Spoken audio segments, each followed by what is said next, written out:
All right, cool. So this hand here that we're going to go over got quite the coverage in Poker Media because we're going to take it from. Was this your second hand of Yeah, the? second hand of the main event. So let's set this up. So it's level one of the 10K WSOP, right? Level one. And what are the blinds here? I mean, I probably should know off the top, but 100, 200, 200. And everybody starts with 60K. so 100, 200, 200, big blind ante, and 60K. And of course, this all comes down to like this, kind of legendary question of, oh, but if you had king king or ace ace, would you just go with it like in the main event? Of course you would, but I mean, obviously it's much different if you have king king, but if you have ace ace. Now I will say, as we go through this hand, most of the media coverage got this hand pretty far off and wrong because there were a lot of comments about how, well, yeah, the guys play with, your opponent, like, he had a very questionable play, but what about Marc Goon's play too with ace ace in the first level of the main event? So let's get into it here. Yeah, I mean, it just shows why these guys cover poker instead of play poker for a living. Yeah, yeah. You know? So, what position were you in? So I'm on the button. Yeah. And the cutoff opens to 500. The cutoff, just to give a little background, he is a middle-aged dude from Texas who said he's a real estate developer. So cutoff opens to 500, which is 2.5x, right? It's 200 in the big blind, 100, 200, 200 in the big blind. He makes it 500. Second hand, right? So you drew the cutoff the first hand, and now you're on the button. Yep. Okay. And I look down at aces. Okay. On the button. Yep. And I 3-bet to 1,700. Are the suits relevant here? No. No. Okay. So here with ace ace, 3-bet to 1,700, and man, you must have been just like, what is going on here, right? Aces in the second hand, and it folds back around to him. He thinks for not too long, and he 4-bets to 4,500. Wow. So a 4-bet in your second hand here of the main event. So 3-bet to 1,700, cutoff goes to 4,500. Now, Mark, we've talked about this spot in cash games before, just because people don't really play just infinitely deep in cash games. I feel like in a tournament, when you start off 300 big blinds deep, it's even deeper because the sizing is more in check than in a cash game. You're not seeing somebody like open to 2.5x in a cash game. It's more like 4x, especially in a live cash game. So even if you started even if you were playing 10, 20, 6,000 deep here, like equivalent, if it went from like, it would have been like 70, probably to like 280, then to like, I don't know, like 950 or something like that, you can start to see like you can easily call and just easily be able to get the money in post, because we talked about, do you have a 5-betting range? But I think this is a little bit different, right? Yeah, so like I don't have a 5-bet range deep against people who I think are playing for a living. Yeah. If someone is like a thinking player or like trying like very, very hard, I don't have a 5-bet range, because it's like very, very tricky to like balance a 5-bet range with anything other than aces that like wants to put money in. And like if you start putting money in with like kings or ace king suited, even like you're not really comfortable getting those hands in for 300 big blinds. So really, really hard to have 5-bets that aren't aces when you're this deep. But I don't think that's relevant when you're playing against a 60-year-old real estate developer from Texas. Like, you just want to put the 5-bet in, because when a guy 4-bets on the second hand of the main event, he just has a really good hand, and that's what matters. That's the most important point here. So I think not putting in the 5-bet would be a huge mistake, because this guy's just screaming, hey, I have a very, very good hand. So help him out, put in a little bit more money. Yeah, and also, too, as the people in the live chat point out, I mean, you drew the small blind, excuse me, guys, probably the first hand, because now you're on the button. Oh, you're dealing opposite. But, and then another subtle thing here, too, is that when you have ace-ace, of course, there's less aces out there, in the sense that if people are sometimes getting, necessarily out of line with a 4-bet, but, 4-betting ace-king, 4-betting ace-queen, late versus late, I think this skews them more towards having big pairs, right? Like kings and queens when you have two aces. So, yeah, exactly. Okay, so you go to 5-bet, and what's your sizing here? I go 10K, which, like, if I could take it back, I'd probably just go like 11.5. Like, I went smaller. I just didn't want him to ever hero fold, like, because it's a second hand of the main. So right. Yeah, I clicked it to 10K. So here it goes to 10K. Yeah, I mean, and then you sort of factor in, if he calls, the pot's going to be just over 20. You guys are going to have 50 left. Yeah, I guess you could juice it up just a little bit because he's just not, it's not still going to be fully like queens or kings to like even going to like 12, right? It's just Yeah, a little exactly. subtle thing. Exactly. So you go to 10K. Okay. And he calls very quickly. Calls quickly. Okay. And now, wow, I've never been in this spot this early at the main. This is Yeah. quite something. So like I usually like I this is my fifth year playing. In the 4 previous years I've played, 3 I've busted out before dinner break. So I was just thinking, well, here we go, second hand. Like this is going to be a new record for me. Um, Right, you haven't had a whole lot of success, I know. I remember yeah, like deep in these spots. So, okay, so go to the flop here. yeah. Pot is a little over 20K. Yep. Flop 865 rainbow. 865 rainbow. Wow.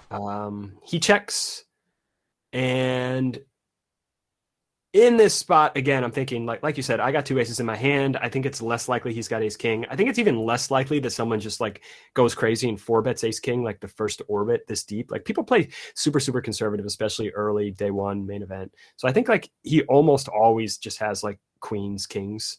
Um, so I think like you see this flop 865. It may as well just be deuce deuce deuce. Like I it's was gonna say the irrelevant. same thing. Like it really is almost entirely irrelevant here. I feel like. I mean, I think if he opened and you 3-bet and he called, I mean, that would be far different. The range has just become so, I don't know if you want to say compact in a 5-bet pot in the spot in the main event in hand two, where this is probably just the equivalent of like deuce deuce three here, right? I mean, it's Exactly. Yeah. just, I mean, it is what it is. I mean, the only thing that I would say, the only difference would be if he does happen to have like ace king, he might not peel, whereas on like deuce three three, he probably would have to peel.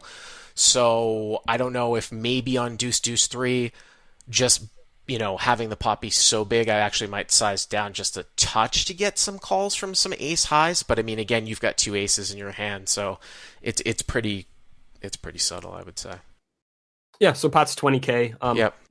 Again, I think I made a little bit of a mistake here. I think I can get more greedy. I bet 9,000 into 20,000 and change. And I think a lot of people may think, well, you just bet half pot in a 5-bet pot. Like that's ridiculously huge. But I think like it doesn't matter because like we're assuming like this guy just always has a very good hand. So why do we care if we're balanced? It's just it's ridiculous to be concerned about that because this guy's just screaming, hey, I have a very good hand. So again, help him out, bet big, because he's net like if we bet 12,000, 13,000 here, is this guy ever folding queens or kings? No. So like we may as well just bet big here. So you think you would have bet bigger in retrospect? Yeah, I think I probably should have just chose a size of like 12 into 20. Well, I think the goal with betting bigger here in a spot like this is actually to get him to put the money in maybe on the flop. And I actually forget exactly. I mean, obviously, well, we'll talk about this in a second. I don't actually remember how it went down exactly after this, but if you start going like a little dink-a-dunk here, like 4 or 5K, and he calls, you flop, you turn like a 4 or a 7 or a nine that puts out like a bunch of one-liners out there, or like a queen or a king, and he doesn't have that set, like he's got like kings or queens. On the other side, like he Or just an scares ace. An ace would be a horrible card. yeah, like he scares himself away. So you're trying to just get the most because, like I said, the range is just so like compact. I mean, I've played in the main event. I think this is my 13th time. If I was in this exact spot, I would be thinking exactly like it doesn't matter if he check raises me, I'm going with it. You know what I'm saying? Like Yes. there's just no possible way in this setup that I'm ever getting away from this spot. So you go 9K, okay? Yeah, I go Yeah. 9K. Hmm. And he says, well, I guess we're going to find out, and instantly just snap jams 50,000. God. And I sat there for maybe like 5 to 10 seconds and thought, well, like there's just no way. There's no way I can be beat here. Like how does a guy ever 4-bet in the second hand of the main any hand that ever has me beat? He just has kings or queens here all day, and he's just not capable of folding. And so I just, after about 10-15 seconds of thinking, I just put the money in. So it wasn't just a snap. Because I remember asking you this at the time when you texted me. It wasn't just a snap call all in. You were just like, wow, what situation? I think I would have been like the same way. You just like take a step back. Sometimes it's like when you had in a cash game when you have like almost the nuts, but like maybe quads beats you and you have top full house and somebody does something insane. You just pause to make sure you don't misread the board, Yeah. right? And just kind of Yeah. pause. But that's definitely a snap call. So you do call, okay? And Yeah, I call and he has kings, and the board just runs out clean and double up the second wow. hand So of the cut main. off king king, and you broke him. He's out, right? Yeah, he's out. You cover him. Well, I Yeah. guess you were in the small blind the first hand, but I don't know, right? Wouldn't you have been in the small blind the first hand? Yeah, I But he guess but he so. was So out maybe. though, Yeah, or he was out. he He was was out. out. I Okay. guess he lost the first hand or something, and he Yeah, had or he got slightly less than 60K. yeah, he got in So there. So you break the cutoff.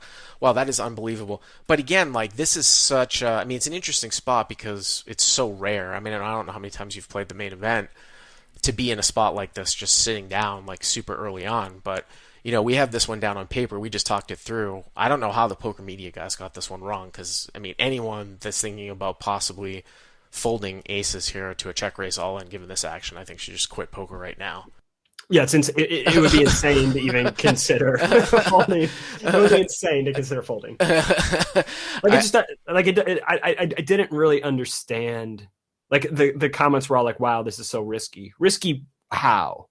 How is this risk? Like you're getting in your money as a 90% favorite here to double up. Like we're not playing the main to survive. If you want to play the main to survive day one, just buy into fucking day two. yeah, so Graham Wheelock said, how should the guy with King King have played the hand? Well, let me put myself in that spot, and maybe I would. I think it would. I might very. I mean, cutoff versus button. Yes, I would tend to four bet King King here, even in the first level. I think if with nobody in between, if it's slightly tighter configuration, I might just call with kings from out of position. First hand that I'm playing in main, like I open under the gun +1, you three bet cut off. That king king's not always a four bet heads up. I think late configuration here. Now once you put in the five bet, if I get here and squish bets 9, I don't think the kings needs to jam for protection. There's still a lot of stack depth behind. Stuff can shut down like a lot of the action here too. It would just be a damn shame to just like lose it all to ace ace. You know what I'm Yeah, saying? Like well, I it's mean, first of all, I'm never five betting versus you, and second of all, I'm never taking this ridiculous size on the flop versus you, so it probably doesn't play out this way. no, I'm But saying like you if know, you put yourself though in that guy's yeah, spot and he yeah, played king king the same way, you're gonna check call right the flop. I mean, I would think. yeah. I'd always four bet. I'd Yeah, call the five bet, and I would check call the flop. and then like it's And it's kind of interesting because like if you check call the 9K, the pot would be 38, and then about you'd have about a pot size bet left. If the turn was like a deuce and you checked and the guy ripped it, easy fold, that's a real decision. Oh yeah, you're easy just gonna fold. fold. Because like, first of all, like who five bets anything but aces, especially on day one of the main event, and like second of all, Even like to even you'd fold to a guy that looks like you, Squish, cutoff versus button. yeah, no one, Bart, no one bluffs, especially like day one of the main event. Yeah, that's really something. So just a couple other things about this hand too. So say he calls and then you get one of those bad cards, but you're still ahead, right? Like a 4, a 7, or a 9. What would you have done I would if bet. you'd still bet the Because one I liner? mean, again, like I think the board made like a 4, 7, or 9. I don't care. The board, like we talked about, like when he four bets here, it's ace, king suited, kings, and queens. So like the board may as well be deuce, deuce, deuce, deuce. I mean, you don't know the guy, right? But I mean, it's just you have to No, get to some sort of equilibrium, right? Some sort of equilibrium. yeah. I mean, like when a guy's four betting on the second hand in the main event, it's like he's not going to be full of shit. Yeah, yeah. I mean, and then just to sum up, because I remember, we've played a lot of main events together, and you seem to have always usually get the sort of the bad end of table draws, but you were like, wow, this is amazing because you were the chip leader of the main event, right? And then you said you were playing six-handed with a bunch of fish, right? Yeah, it was all recreational players. I was the only one at my table who I think was under 40. Wow. Oh, what a dream, dude. What a fucking Yeah. dream. Everybody at the table was like, "Hey, I do real estate. Like, hey, I work at the rodeo." Like, like it was just a guy with a cowboy hat, like a guy with like it was a really good table. I mean, and obviously, when I do these WSOP main event primer episodes each summer, I think one of the keys to doing well in the main event is being able to manage your table draw because you see so many different table draws. Like you can get thrown in with a bunch of superstars where it's the worst table you've ever played at. That's happened to me before, and then you can get a Been there great too, yeah. table too. Usually the good tables are early on, but I've also had some bad tables early on, and I've been moved to some like really good tables in day 3, day 4.